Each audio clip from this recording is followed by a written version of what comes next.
Up to you, man. All right. Well, I'm gonna go ahead and get this off because I know a lot of people. Well, not a lot of people, but I know that my friends at least want to know. So I had the opportunity. Well, actually, let me tell you this. This story, or I'm going to tell two stories right now.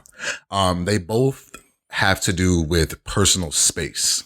Okay. And what that means to people. Mm-hmm. Okay. Yeah. So I had the opportunity to DJ a wedding over the weekend. It was a great wedding. Beautiful. It was beautiful. It was a lot of love in the air, a lot of people crying. It was everything that you would expect a wedding to be. Everything was elegant. The bride and groom, they looked great. The wedding party was great. Everyone had a great time. The music was great. Random question, wedding question, because you've done, how many has this been by now? This last wedding you done was probably your... Hard, huh? I mean, I haven't done a ton of weddings. I want to say maybe this is my sixth or okay, that's still wedding. A good amount. Yeah, it's good enough for me to ask this random question. Okay. Take yourself out of it. Aside from music, what is your favorite part of a wedding?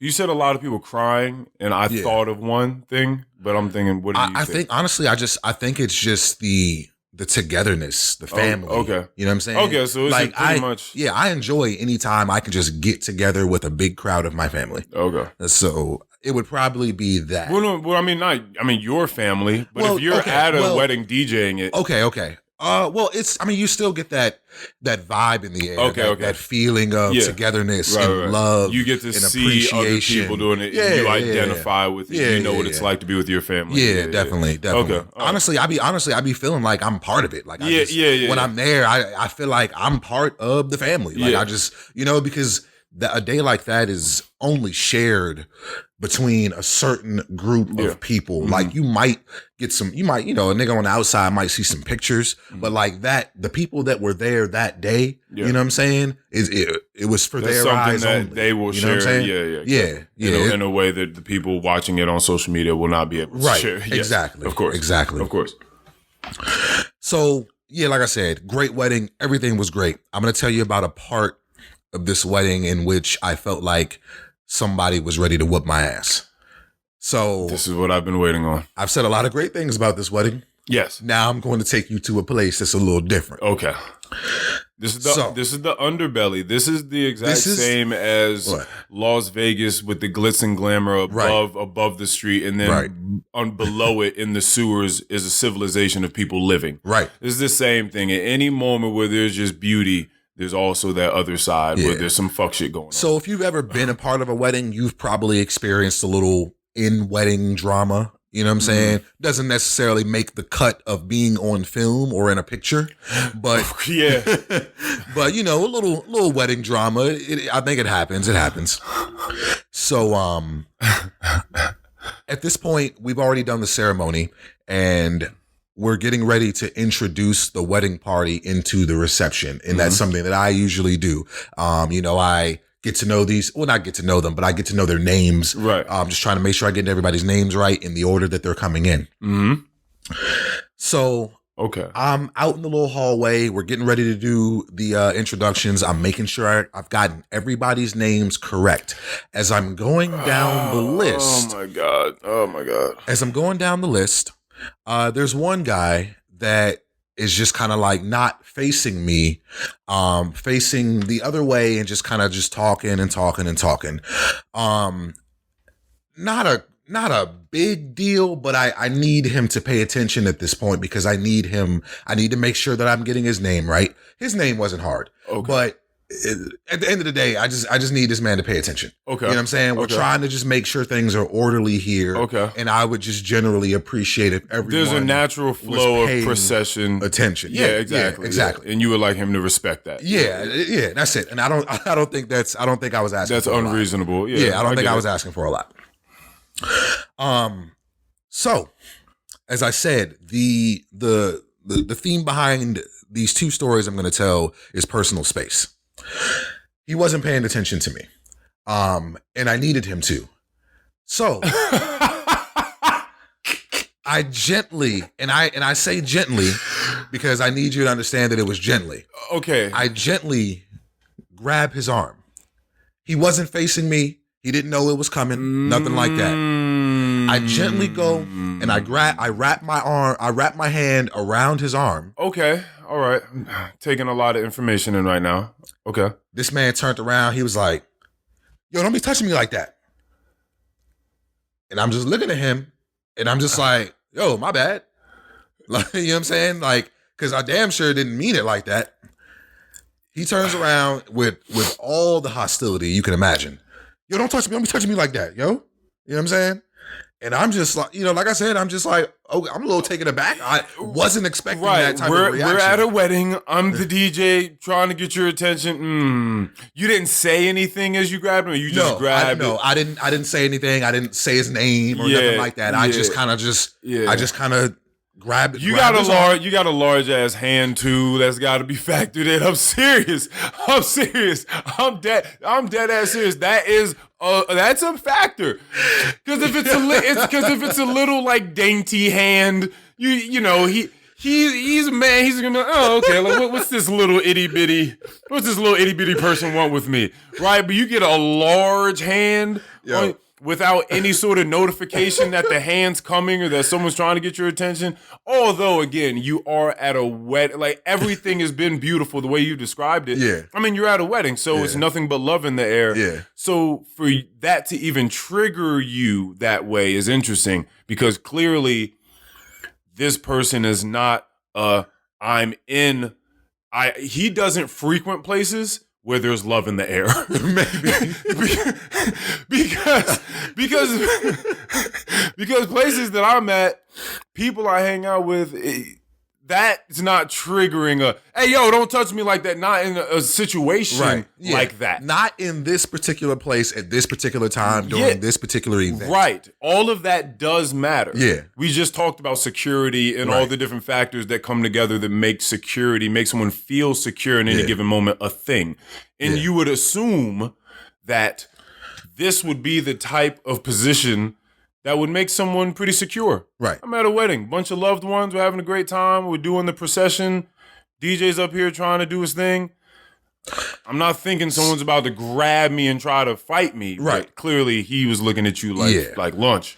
Yeah, he was. Now, to his credit, we were all drinking. We had some drinks. Okay. I don't know how much he had, but I had a couple shots of Don Julio. I think I had a shot of Hennessy too. So to his credit, we were drinking. I know that can, pull it out of niggas sometimes. It can, pull the nigga out of niggas. Okay, and what I'll say to that is, because we've spoken about this before. Bless you. Salud. If you know that's where alcohol gets you, then in your sober mind, you ought to stop yourself from doing that. Right.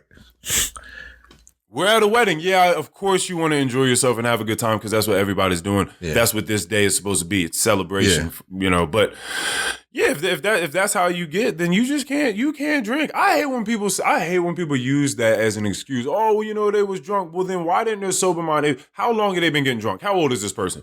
Because if they ain't 18, 19, 20, 21 years old, no, there's no excuse. Because you've been doing this for too long to not know how you are, who you become once you get inebriated. Right. If this isn't the place for you to get inebriated, then just go back to that little shitty ass bar where you fight people after you get drunk. Don't come out here with the nice people trying to do something nice and celebrate the togetherness, the coalescence of two souls for eternity. Don't bring that energy in here.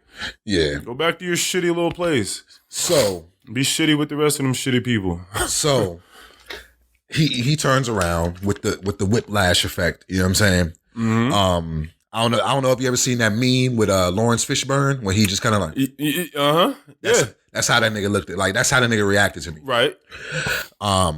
So I'm just like, yo, my bad. You know what I'm saying? Because I didn't mean it like that at all. Right. You know, I'm just trying to simply get his attention the quickest way that I can. Mm-hmm. You know what I'm saying? So when I say my bad, he was just like, he just reiterates. He was like, yo, just I don't like people touching me like that, And I'm just like, all right, I got you. And so at this point, like, one of my boys, one of the guys I know that's a part of this wedding, he's in the background. He was like, yo, man, you're good, Keion. You're good. You know what I'm saying? Because anybody that knows me knows that I'm one of the least hostile people that you're ever going to meet. Yeah.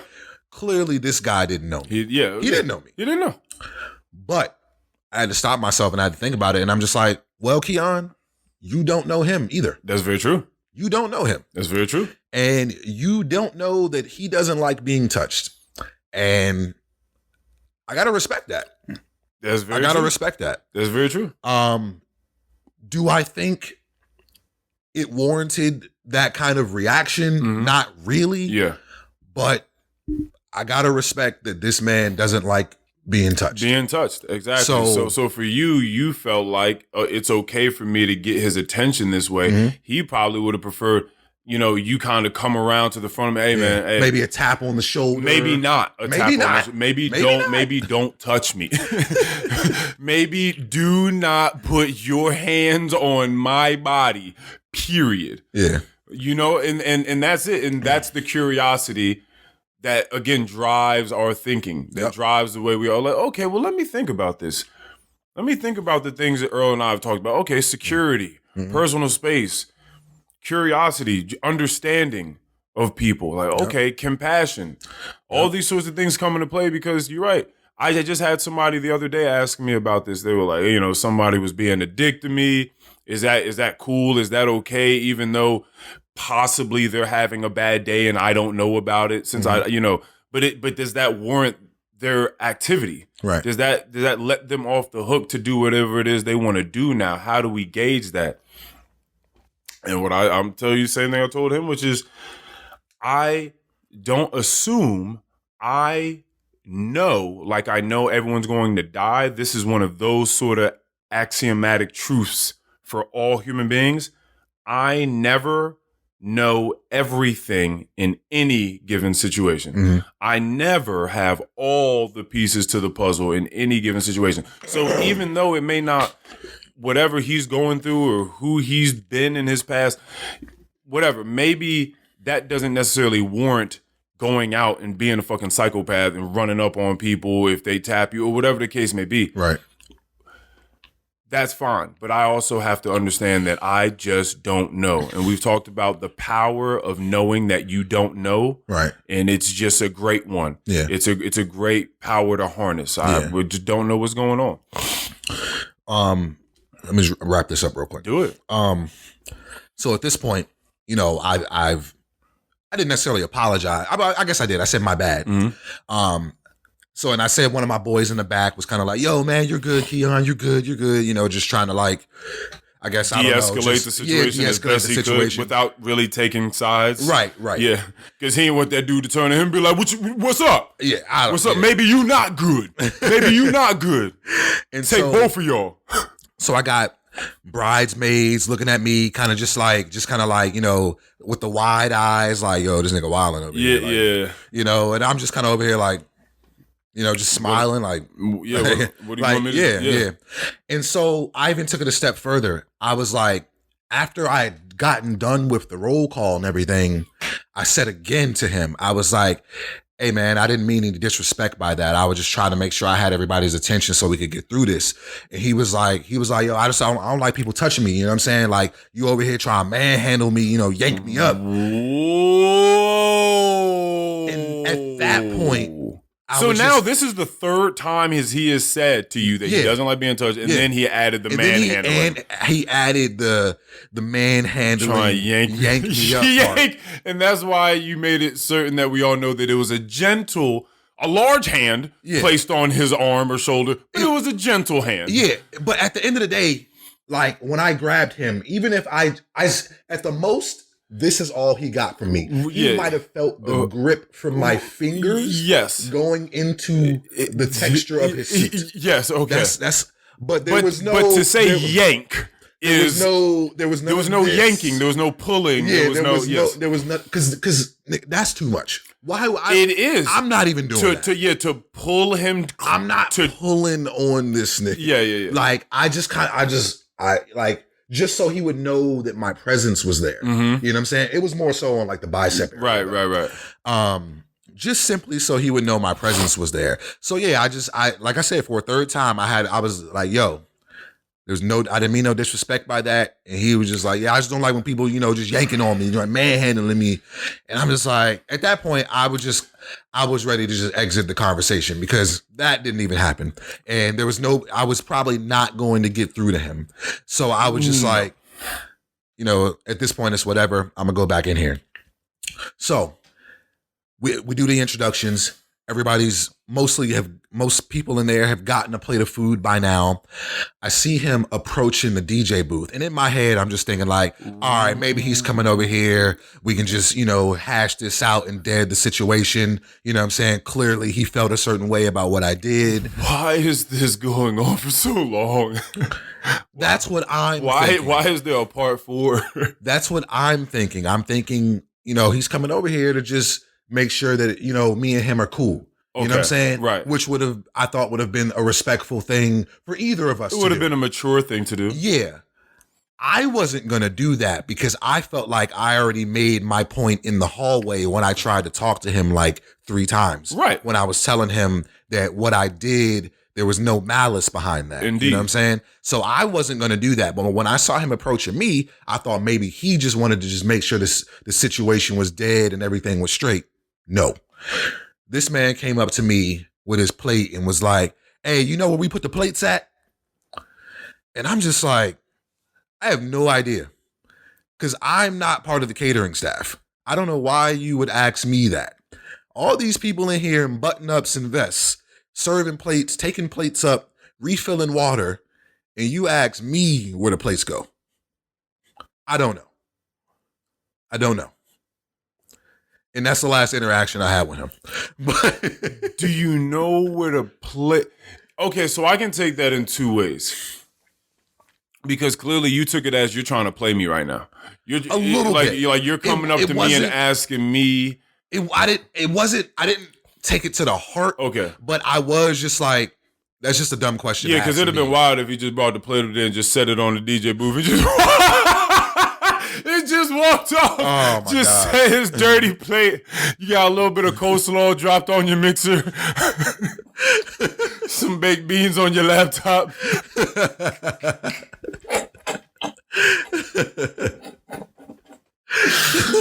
Oh no! I thought he was about to get wild. Once you said, "I don't know," I thought he was about to just place the joint there and walk away. I was like, "Yo, he wasn't that disrespectful." Okay, the other way I'm taking it as this was his way, because a lot of people don't know how to apologize. A lot of people don't really know how to dead stuff like that. That could have been his way of trying to say something neutral to you.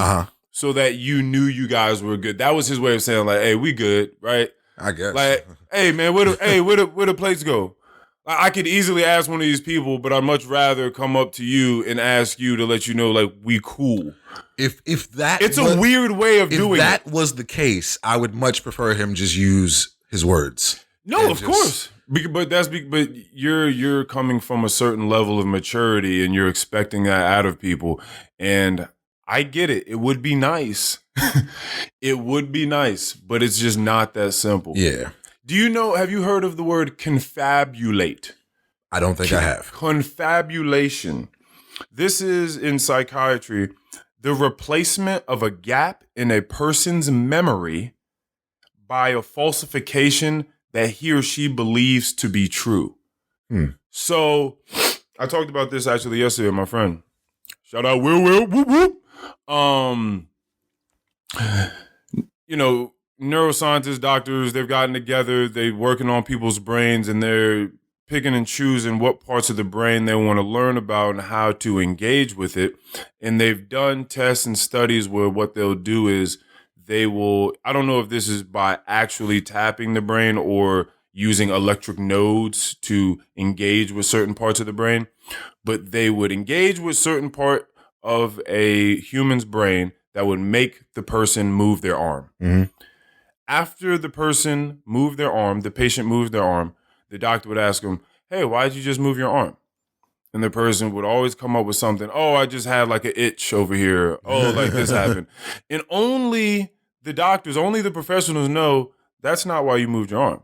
You don't know why you did, but you as a human being, you have to come up with something. You have to confabulate. You have to justify these reasonings for something, so you'll fill in a gap of your memory that wasn't really there with a falsification. Something that didn't actually take place or you didn't actually experience, because you don't know how to gingerly go through life with things not making sense, with you doing things and not knowing why.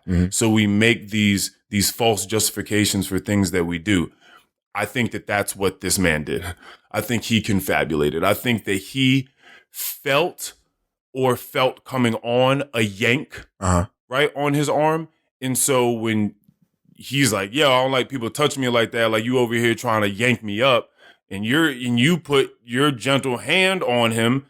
He is living a completely different reality than you are. It's just a whole other scenario going on in his head. Exactly. Again, I don't know what has happened in his past that would put that into place at that moment, but that's what happened to him. Right. There was a yank to him. There was something that took place that didn't happen in your world.